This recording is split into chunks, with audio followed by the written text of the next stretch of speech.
Hi అండి. Hello, నమస్తే. నేను మీ జర్నలిస్ట్ గోపిని. అయితే ఒక చాలా ఇంపార్టెంట్ విషయాన్ని మీ దృష్టికి తీసుకురావాలనుకుంటున్నాను. అందువల్లనే ఈ వీడియో చేయడం జరుగుతుంది.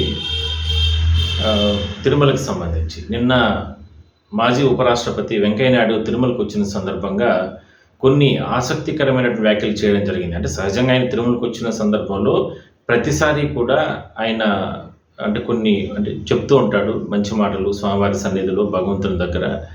అలాంటి సందర్భంలో కొన్ని కీలక వ్యాఖ్యలు చేయడం జరిగింది.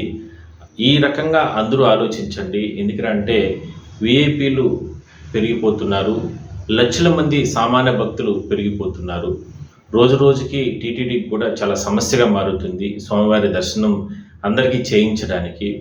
విఐపీలు కాస్త మీరు సమయం పాటించి మీరు గాన ఆ టైం తగ్గించగలిగితే గాన బాగుండే అభిప్రాయం ఉంటుంది. సంవత్సరంలో 5-6 సార్లు వచ్చేవాళ్ళు ఉన్నారు, నెలకు 4 సార్లు వచ్చేవాళ్ళు ఉన్నారు. అంటే వాళ్ళ స్థాయి బట్టి కొందరు విఐపీలు వాళ్ళ ఎమ్మెల్యేలను అడుగుతారు, వాళ్ళ మంత్రులను అడుగుతారు, అదేవిధంగా ప్రభుత్వ పెద్దల్లో ఉండే వాళ్ళని అడుగుతారు, లేదంటే సీఎం పేషెంట్ నుంచి అడుగుతారు, లేదంటే ఏదో ఒక రకంగా రకరకాల వాళ్ళ పైరువీలు కలిపి తిరుమలకి వస్తూ ఉంటారు. మినిమం ఇప్పుడు 6 మంది ఇస్తున్నారు, వస్తూ ఉంటారు. ఇది రోజుకు దాదాపుగా చాలామంది దాదాపుగా ఇవాళ 7,000 నుంచి 10,000 వరకు కూడా వెళ్ళిపోతున్నాయి టికెట్స్, విఐపీలకు సంబంధించిన టికెట్లు. అయితే దీన్ని తగ్గిస్తే సామాన్య భక్తులకి, ఎందుకంటే విఐపీలకు సంబంధించి గంటలో 1000 మంది దర్శనం చేసుకుంటే అదే సామాన్య భక్తులు 5,000 మందికి దర్శనం చేయించవచ్చు. అది కాకుండా సంతృప్తికర దర్శనంగా, తొయ్యకుండా, ఎక్కడ ఇబ్బంది లేకుండా. అలాంటిది ఇవాళ ప్రెజర్ ఉన్న కారణంగా అధికారులు చాలా ఇబ్బందులు పడుతున్నారు. అట్ ద సేమ్ టైం వాళ్ళకందరికీ కూడా టికెట్ల కేటాయింపులు జరుగుతూ ఉన్నాయి. ప్రతిరోజు కూడా ఇలాంటి పరిస్థితి ఉంది. తెల్లవారుజామున 3 గంటల నుంచి 4 గంటల నుంచి ప్రారంభమైతే దాదాపుగా మధ్యాహ్నం 12 గంటల వరకు కూడా స్పెషల్ ఎంట్రీ దర్శనం అని, విఐపీలు ప్రోటోకాల్ అని, దాని తర్వాత రెఫరల్ ప్రోటోకాల్ అని, దాని తర్వాత రెఫరెన్స్ బ్రేక్ దర్శనాలని, ఇంకా టీటీడీ ఎంప్లాయీస్ వాళ్ళు కూడా కుటుంబ సభ్యులతో వాళ్ళకి అవకాశం ఉంటుంది, వాళ్ళందరూ కూడా చేసుకుంటూ ఉంటారు. అయితే ప్రతి ఒక్కరికి కూడా స్వామి దర్శనం కావాలి, దాంట్లో ఎవరు కూడా తప్పు పట్టట్లేదు. కానీ ఇట్లా మితిమీరి నెలలో 30 రోజులు ఉంటే 20 రోజులు కూడా వచ్చిపోయే వాళ్ళు కూడా చాలామంది ఉన్నారు. సంవత్సరంలో 12 నెలలు అయితే సంవత్సరంలో 12 సార్లు నెలలా వచ్చి కూడా ప్రతి పౌర్ణమికి తిరుమలకు వచ్చి శ్రీవారిని దర్శనం చేసుకొని పోయే వాళ్ళు చాలామంది ఉన్నారు. అట్లా డిఫరెంట్గా వాళ్ళు విఐపీలని 2 స్టేట్లు ఇప్పుడు అవకాశాలు ఉంది కాబట్టి ఎమ్మెల్యేలు, మంత్రులు ఇట్లా రకరకాలుగా వాళ్ళ సిఫారసు లేఖలతో నేరుగా తిరుమలకు వచ్చి ఇక్కడ టికెట్లు తీసుకొని వెళ్తూ ఉంటారు. దీన్ని కట్టడి చేయండి అంటే టీటీడీని చెప్పట్లేదు ఆయన. విఐపీలు మీరే స్వతహాగా మీరు నియంత్రణ చేసుకోండి. సామాన్య భక్తులు నలిగిపోతున్నారు, సామాన్య భక్తులు ఇబ్బందులు పడుతున్నారు, కనీసం క్షణకాలం స్వామిని దర్శనం చేసుకునే పరిస్థితిలో ఉన్నారు. మీరందరూ కూడా స్వామివారిని దర్శనం చేసుకొని వెళ్ళండి, లోపలికి వెళ్ళండి. ఎందుకంటే సామాన్య భక్తులకి జయ విజయుల వరకే అవకాశం ఉంటుంది. దాని తర్వాత లోపలికి పంపరు, అది కూడా సెకండ్లో తిప్పుకొని బయట వచ్చేయాలి. విఐపీలుగా ఈ సిఫారసు లేఖలని, వ్యక్తిగతంగా హోదాలో రాజ్యాంగబద్ధంగా ఎన్నికైన వీళ్ళందరూ కూడా లోపలికి వెళ్ళే అవకాశం ఉంటుంది. కులశేఖరపడి వరకు, లాస్ట్ మిట్ వరకు కూడా వాళ్ళ స్థాయిలో అక్కడికి వెళ్ళి శ్రీవారిని, భగవంతుణ్ణి, ఆ రూపాన్ని చూసి వచ్చే అవకాశం అయితే ఉంటుంది. మరి వాళ్ళందరికీ అంత అవకాశం భగవంతుడు ఇచ్చారు, వాళ్ళు కూడా సద్వినియోగం చేసుకుంటున్నారు. మీరు కూడా చేసుకోండి, తప్పు పట్టట్లే. బట్ ఒక నియంత్రణ పెట్టుకోండి. భగవంతుడు అందరివాడు, అందరికీ సమానంగా ఉండాలి. కనీసం మీరు సంవత్సరంలో ఒకసారి మాత్రమే తిరుమలకి రండి. ఆ నియంత్రణ మీరు మీ దగ్గర నుంచి మీరు స్వతహాగా పాటించగలిగితే గాన అందరికీ అది ఇబ్బంది ఉండదు. సామాన్య భక్తులకి మరింత ఎక్కువ మంది వచ్చి శ్రీవారిని దర్శనం చేసుకునే అవకాశం అయితే ఉంటుంది. అట్ ద సేమ్ టైం టీటీడీకి కూడా ఈ ప్రెజర్ తగ్గుతుందనే అభిప్రాయాన్ని మాత్రం ఆయన ఇప్పుడు చెప్పారు. నిన్న వచ్చిన తర్వాత అంతకుముందు కూడా చాలా సందర్భాల్లో కూడా 1-2 సార్లు కూడా చెప్పడం జరిగింది. సో మొత్తం మీద ఇది సాధ్యమా, టీటీడీకి ఇది సాధ్యమా అంటే సాధ్యం అవుతుంది.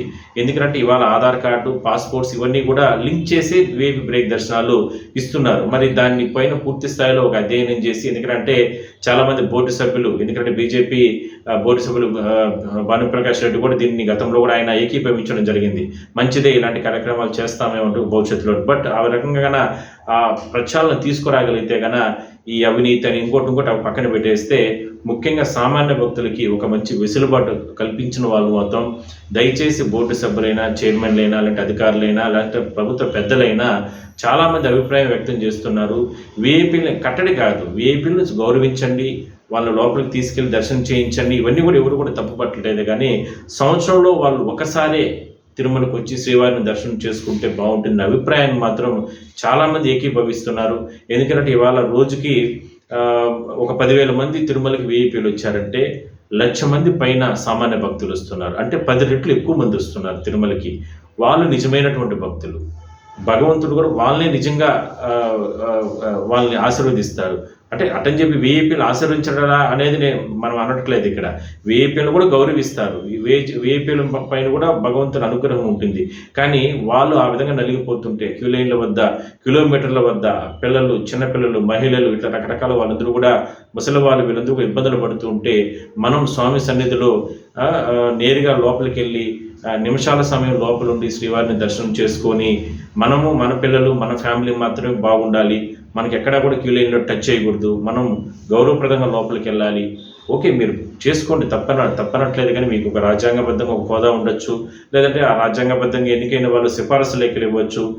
ఎక్కడెక్కడ కూడా దాని గురించి డీవియేషన్ లేదు, అక్కడ ఎవరు కూడా చెప్పడం లేదు.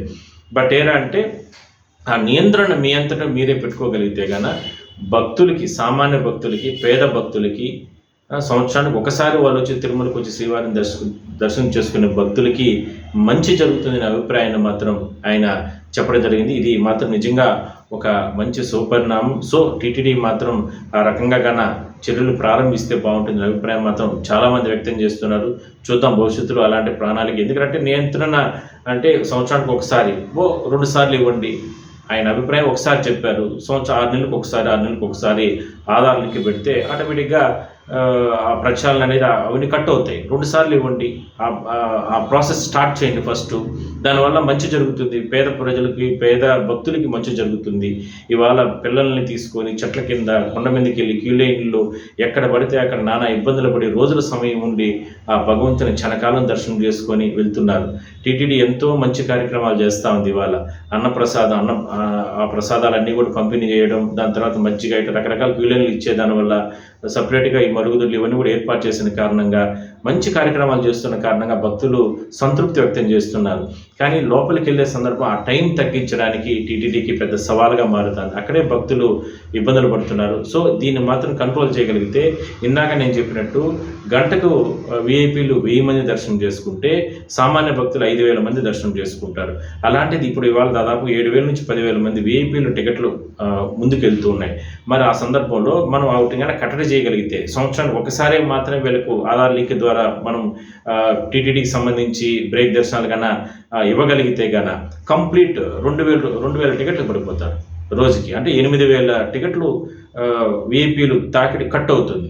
ఆ కట్ అయిన దానివల్ల 7,000-8,000 మంది కట్ అయితే దాదాపుగా ఆ 4-5 గంటల సమయం, అంటే ఇంకొక 20,000-25,000 మంది, 30,000 మంది, అంటే ఏ 30,000 మంది ఇప్పుడు ఇక్కడ ఎక్కువ టైం ఉన్న కారణంగా వీఐపీలు తెల్లవారుజాము 4 గంటల నుంచి మధ్యాహ్నం 12 గంటల వరకు కూడా క్యూ లైన్లు ఆపి లోపల వాళ్ళకి అందరికీ దర్శనాలు చేయిస్తున్న కారణంగా క్యూ లైన్లు ఎక్కడికక్కడ పెరిగిపోతున్నాయి. శిలాతోరణం, లేదంటే గుడి వెనకాల ఉన్నటువంటి నారాయణగిరి పార్కులు, ఎక్కడ పడితే అక్కడ క్యూ లైన్లో భక్తులు పడిగాపులు కాస్తున్నారు. ఆ టైం అంతా కట్ అయిపోతుంది. ఆ టైం అంతా నేరుగా భక్తులు వెళ్ళి స్వామిని దర్శనం చేసుకొని హ్యాపీగా బయట వచ్చేస్తారు. సో నిజంగా ఇది ఒక మంచి పరిణామం. టీటీడీ ఈ రకంగా నిర్ణయాలు కానీ తీసుకుంటే, ప్రభుత్వం కూడా దీనిపైన ఒక అధ్యయనం చేసి వీఐపీలను గౌరవించద్దనే మాట ఇక్కడ ఎక్కడా లేదు. ఖచ్చితంగా గౌరవించాల్సిందే. ఎందుకంటే వాళ్ళు ప్రభుత్వ పెద్దలు, అది ఏ పార్టీలోనూ పక్కన పెడితే ప్రభుత్వ పెద్దలు, రాజ్యాంగబద్ధంగా ఎన్నికైనటువంటి వాళ్ళు, బాగా చదువుకొని ఐఏఎస్, ఐపీఎస్ ఇట్లా ఉద్యోగస్తులు ఉంటారు, కేంద్ర ప్రభుత్వ సర్వీసులో ఉంటారు, ఇట్లా రకరకాలుగా ఉంటారు. కానీ రిపీటెడ్గా వచ్చే వాళ్ళపైన మాత్రం నియంత్రణ చేసి, ఎందుకంటే నేను ఇందాక ఫస్ట్లో చెప్పినట్టు నెలకి 10 సార్లు, 15 సార్లు ఎట్టొచ్చే వాళ్ళు కూడా ఉన్నారు. లేదంటే సంవత్సరంలో 12 నెలలు అయితే నెలకు 2-3 సార్లు వచ్చేవాళ్ళు ఉన్నారు. వాళ్ళ కుటుంబ సభ్యులు. ఇప్పుడు ఈరోజు ఆయన వస్తాడు, ఆయనతో పాటు వాళ్ళ ఫ్యామిలీని తీసుకొని వస్తారు. నెక్స్ట్ ఆయన వస్తాడు, ఆయనతో పాటు వాళ్ళ బంధువులు తీసుకొని వస్తాడు. లేదంటే ఆయన వస్తాడు, ఆయనతో పాటు వాళ్ళ కంపెనీకి సంబంధించిన డైరెక్టర్లను ఇంకో ఇటు వాళ్ళంతా కూడా తీసుకొని వస్తూ ఉంటారు. సో ఆ కల్చర్ లేకుండా, ఆ పరిస్థితి లేకుండా విఐపీలకు మాత్రం వాళ్ళని గౌరవిస్తూనే ఆ నియంత్రణ అనేది కనుక కొనసాగిస్తే మాత్రం అందరూ కూడా యాక్సెప్ట్ చేస్తారు ఈ విషయంలో. కోట్లాది మంది భక్తులు దీన్ని వాళ్ళకి మంచి ఉపయోగకరంగా ఉంటుంది. సో టీటీడీ మాత్రం ఆ రకంగా చేస్తే మాత్రం బాగుంటుంది అభిప్రాయాన్ని మాత్రం వ్యక్తిగతంగా శ్రీవారి భక్తుడిగా నేను కూడా విజ్ఞప్తి చేస్తున్నాను.